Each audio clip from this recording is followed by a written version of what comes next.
You can use only this effect in Kdenlive to get this look, from this to this. Let's see how we can do that.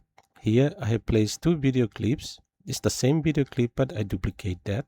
Go to the effects, go to color and image correction, scroll to the bottom, and you can see one of the effects is video equalizer. Apply that to your clip, and from the effects panel, you can start applying this to your clip. You can adjust the contrast.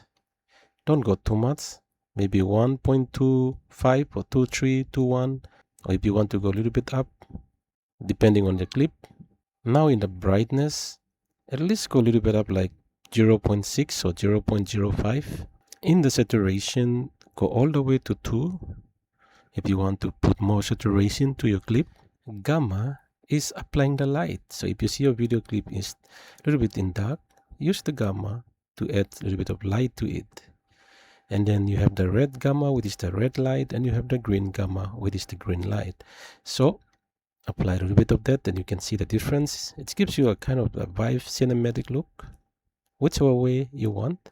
And you have the gamma blue there as well. And that's all you need.